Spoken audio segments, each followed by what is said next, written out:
የጽጌረዳና የአቶ መስፍን መጨረሻ የነብዩ ፍጥጫና የወይዘሮ ፍቅርተ ድንጋጤና ውርደት እንዲሁም ደግሞ የሄቨን አግራሞትን የፈጠረ ነገር ሆኗል። በሚገርም ሁኔታ እንግዲህ ጽጌረዳ እውነቱ ወጥቶላታል። እናቷ ለጊዜው ተናዳ ብዙ ነገር ብትናገራትም እናቷን ግን ዋጥ አድርጋ ለሷ ብላ የምትደክምላትና ደፋ ቀና ብላ የምታያትን እንግዲህ ከጓደኛዋ ጋር ስትነጋገር እናትሽን ቀስ ብለሽ ለማስረዳትና ለመረዳት ሞክሪ ባላት መሰረት እንግዲህ በፍጹም እናቲቱ እንግዲህ ያየችውን እንዳየች ሁለተኛ ልጅ አጠገብ እንዳላይህ ጭራሽ ደግሞ ማማ ብሎ በተመዘገበ ቁጥር እንዴት ነው ፍቅረኛዋ ነኝ ብለህ አንስተህ የምትደውል በማለት ያላወቀውና ያልገባበትን የማያውቀውን ስለታሪኩ በተናገረችው እናቷ ይቅርታ ጠየቀች። እናቷን ተረጋጊና ላውራሽ እማዬ፣ ባትበሳጪ ብትጎጅና ብትሞችብኝ አንድ ነገር ብትሆኝብኝ እኔ ያለ እናት መቅረት አልችልም፣ ያለ አባት እንዳሳደግሽኝ አታቂም ወይ በማለት እናቷን ተረጋግታ ጽጌረዳ አሳመነቻት። አቶ መስፍንን እድርልሃለሁኝ ቃል ገብታለች እሺ ብላለች ብላ የተናገረችው ፍቅርተ እንግዲህ አሁንም ሀብትና ንብረቱን ለራሷ ለማድረግና ልትወደድበት በገዛ ልጇ ያላረገችውን ያለ ማትፈልገውን እንድታገባ ጽጌረዳ መገፋፋቷን ብትቀጥልም እናት ግን በፍጹም ሙቼ ነው ተቀምጬ አታገባትም በምንም ብተአምር በማለት ነው። አሁን እናቷ እንዴት ጭራሽ ያንቺ አይንሽን አፍጥጠሽ ትዋሽኛለሽ ስትላት እማዬ ተይ ተረጋጊ፣ እኔ አይኔን እያየሽ አትዋሽኝ ስትላት በምን አይነት ላስረዳሽ አትናገሪም እንዴ? ምን ይለጉምሻል? እኔ ሌባም ባለጌም አይደለሁም። እኔ ደግሞ እናቴ እንደዚህ ብላ ላሳደገችኝም ብላ ስትላት እናት ቆም ብላት ማሰብ ጀመረች። ካላመንሽ አትበኝኝ እማዬ፣ ያኔ ያመንሽኝ ቀን ግን ፍቅርተ ጽጌረዳ ይቅርታ አድርጊልኝ እንደምትይኝ እርግጠኛ ነኝ። እኔ ከየት ወሬውን እያመጣሽው እንደምታናግሪኝ ግራ ተጋብቻለሁ። ይህ የምትመለከችው ልጅ ባለፈው እንግዲህ ኤቲኤም ካርዱንና መታወቂያውን ጥሎ ሄዶ የነበረው ልጅ ነው። ይህ የትምህርት ቤት ጓደኛችን ትምህርት ቤት አብሮን የሚማር ልጅ ነው። ስለዚህ ልሰጠው አንስቼ ልመልስለት እንጂ ያመጣሁት ለሌላ ነገር አይደለም። ገባሽ? አሁንም ቢሆን አንቺ መልሽልኝ እያለኝ ነው እንጂ የሚጠይቀኝ ሌላ ነገር ግንኙነት ከሱ ጋር የለኝም፣ በፍጹም እንደምታስዩ አይደለም በማለት ስትመልስላት እና አሁን እማዬ ይቅርታ እንድትጠይቂው እፈልጋለሁ ስትል ልጁ ጋር አገናኘቻት። ልጁም ማዘር የዛኔ በጣም ተቆጥተው ስለነበረ እኔም እንደ እናቱኜ አክብሬዎታለሁና አልተናገርኩትም። ግን አንዳንድ ነገር ሲፈጸም ልጆትንም ቀስ ብለው ብትረዷትና ቀረብ አድርገው እንደ ጓደኛም አድርገው ብትመክሯት ወይንም ብታጠፋም እንኳ ጥፋቷን እንድትመለስ ማድረግ እንጂ በዛ አይነት ጮኸትና በዛ አይነት ስድብ ልጅን መመለስ አይቻልም። ጽጌረዳ ደግሞ በጣም ሰው እናቷ ብትሆኑም እኛም በትምህርት ስናቃት ስነ ምግባር ያላትና ጎበዝ ተማሪ ማንንም የምታከብር እንጂ ከትምህርቷ ውጭ ወደ ሌላ ነገር የማታዘነብል ናት። ምናልባት በእሷና በእናንተ መካከል ላይ ሰዎች ገብተው ሊያለያዩዋቸው ፈለጉ ሊኖሩ ይችላሉ በማለት የጽጌረዳን እናት ይነግራታል። እናትም እውነት ይሆን ወይ በማለት ቆም እያለች እየተገነዘበች ፍቅርተ ምን እያደረገች ነው ያለችው? ልጅቷስ ምን ሴር እየሰራችብን ነው? በእኔና በልጄ መካከል ያለው ምንድን ነው እያለች ራሷን መፈተሽ ጀመረች።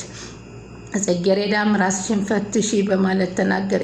ጽጌረዳ እንደ ልማዷ የወትሮዋን ስራ ልትሰራ ወደ አቶ መስፍን ቤት ከሄደች በኋላ ምግብ አዘጋጅታ ከጨረሰች በኋላ ልትወጣ ስትል አቶ መስፍንን ታንኳኳና ትጠራቸዋለች። ምነው ጽጌረዳ ምን ፈለግሽ ሲሏት ይኸው እንግዲህ አሁን ልወጣ ነው፣ ወጡን ከመውጣቴ በፊት ጨውን ቅመሱት አለቻቸው። ምን ነው እኮ በኋላ እኔ ምንም አይነት ጨው አልጨመርኩበትም፣ ጨው ከተጨመረበት እንድታውቁት ብዬ ነው በማለት በሚስጥር ትነግራቸዋለች። አቶ መስፍንም እስኪ ልጄ እውነትም በማለት ወጡን ሲቀምሱት ምንም አይነት ጨው አልነበረውም እና እሺ ጽጌረዳ እናመሰግናለን፣ አሁን መሄድ ትችያለሽ፣ አቀራርቢልንና ሂጂ አሏት። እንደ ልማዱ ነብዩ ከትምህርት ቤት መጥቶ ጨውን ይዞ መነስነስ ጀመረ። ከዛም በኋላ አባዬ ምሳ በልተሃል እንዴ በማለት ሲጠይቀው አይ ልጅ አልበላሁም፣ አቅርበው እስኪ እንብላ ዛሬም ሰርታ ሂዳለች። እውነት ደግሞ የዛሬው ደህና ይሆን በማለት አይ አባዬ እሺ አለና አባቱ የሚያውቅ ሳይመስለው ወጡንም እንጀራውን የቀረበውን ሊበሉ ሲሉ አባት ሲቀምሱት ጨው ብቻ ሆነ። በዚህን ጊዜ ጽጌረዳ ነፃ ወጣች ማለት ነው። አንተነ ተንኮለኛ ለካ አንተነህ ይቺ ልጅ ምን አደረገች? የቤት ሰራተኛ ሁና በትምህርቷ ያገዘች እናቷን የምትሰራዋን ልጅ ምን አርጊ ብልሃት ነው ቁም ስቅል የምታበላት በማለት ሲያፈጡበት አባዬ ምን ማለት ነው? ጭራሽን የልጅህን እየጠረጠርከኝ ነው እንዴ? በማለት ሲናገር ቆይ አታፍጥጥብኝ። ዛሬውኑ ልብስህን ጠቅልለህ ከኔ ቤት ከዚች ቤት ውልቅ ብለህ ውጣ በማለት ይናገሩታል። ይህንን ጨው የጨመርከው አንተ እንጂ እሱ አይደለችም። ምክንያቱ ምን እንደው ታውቃለህ? አንተ ከመውጣት በፊት ወጡን እንዲቀምሰው ነግራኝ ምንም አይነት ጨው የለበትም ነበር ሲሉ አዋረዱት። ሰላም ውድ ቻናሌ ተከታታዮች ሰላማችሁ በያላችሁበት ይብዛል። ቻናሌ አዲስ የሆናችሁ ሰብስክራይብ፣ ላይክ፣ ሼር እያደረጋችሁ አበረታቱኝ። ተወዳጁና አስተማሪው ጽጌረዳ ድራማ ቀጣይ ፓርቲ ይዘን መተናል። በጣም አልበዛሽም ወይ አላበዛሽውም ወይ ብሎ የተናገሯትን ጽጌረዳን ይቅርታ በመጠየቅ አቶ መስፍን ከዚህ በኋላ ነብዩ የሚባል ልጅ ከዚህ ቤት አይኖርም በማለት እንግዲህ የተኮራራበትን የአባቱን ቤት እንግዲህ አንተ አሰሪ ቅጥረኛ እንጂ ፈጣሪ አይደለህም ያለችውን ነገር በማስታወስ ጭንቅላቱን ይዞ እየወዘወዘ ከአባቱ ቤት ጥርግ ብሎ ወጣ። ከትምህርት ቤት አስወጣታለሁ አባራታለሁ ያለው ሰውዬ ከቤቱ ከወላጅ አባቱ ጋር ተጣልቶም ተመነጠረ።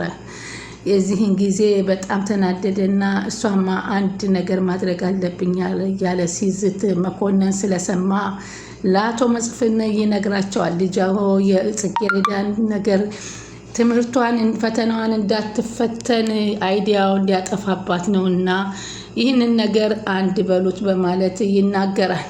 የኔ ልጅ አዎ። ከዛም ለዳይሬክተሩ ቀጥታ አቶ መስፍን ሄደው የጽጌረዳ ምንም አይነት ነገር እንዳይጠፋባት ከጠፋባት ተጠያቂዎቹ ልጄና ሄቨን ናቸው በማለት ስለተነገረ ምንም አይነት ነገር ማድረግ እንደማይችል አወቀ።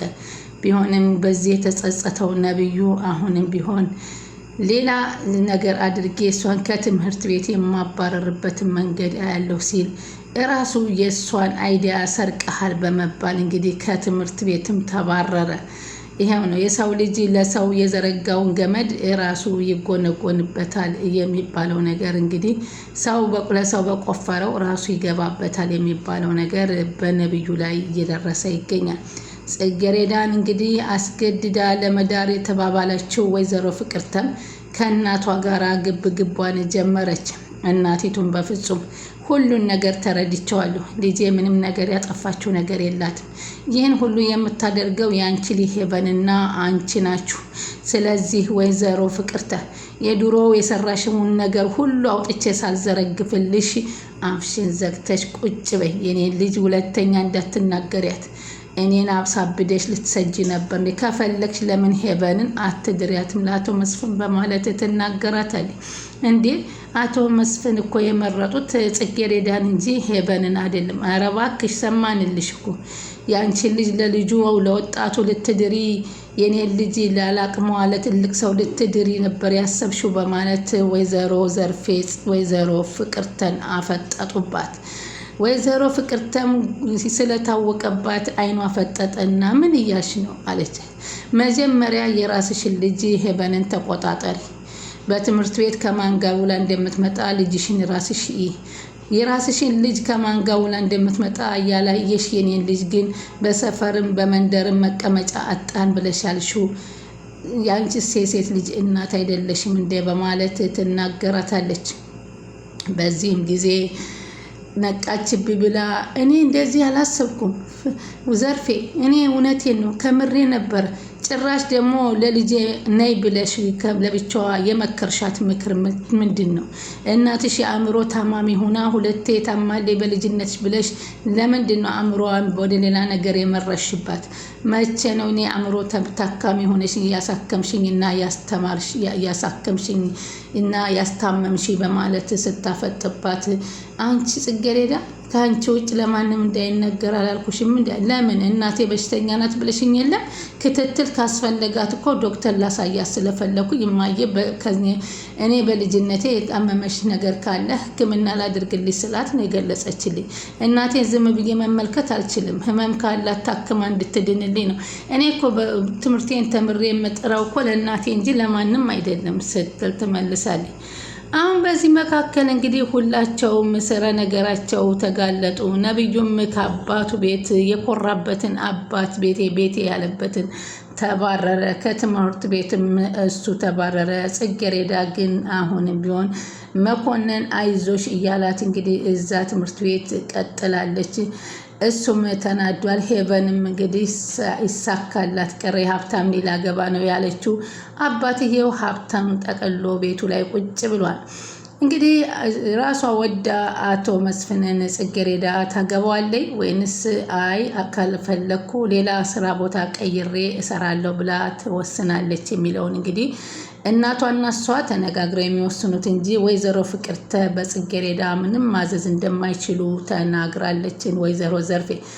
እሷም ደግሞ በዚህን ሰዓት ኮሌጇን ጨርሳ ትምህርቷን ለእናቷ መድረስ እንጂ ለገንዘብ ብላ ያላቻ እንደማታገባ እየተናገረች ነው። አቶ መስፍን ግን ምናልባት በምን አይነት መንገድ ጽጌረዳን ሊያገቧት ይችሉ ይሆን የሚለው የሁላችንም ጥያቄ ነው። እናቲቱስ በምን አይነት ነገር ትረታ ይሆን? ምን አይነት ነገር ደርሶባት ምናልባት እናቷ ታማባን ለማሳከም ሕክምና ገንዘብ ስታጣ የግድ ታገባቸው ይሆን ወይንስ ምን ይሆን የሚለው ነው። መቼም የግድ ለእናቷ መስዋዕትነት ሊሆን ካልሆነ በቀር ጽጌረዳ ፈቃደኛ ሆና ታገባለች ብለን አናስብም። ግን አሁን አንድ ደግሞ ይሄ መንገድ ላይ የምታገኘው ጓደኛዋ ነው አሁን ችግሩ። እሱ ጋር ስልክ ስለተለዋወጠች ከሱ ጋር ደግሞ ሌላ ችግር ላይ እንዳትገባ ነው የሚያሳስበን። ስለምትከታተሉን ከልብ እናመሰግናለን። ቻናሉን ላይክ፣ ሼር እያደረጉ ያበረታቱን።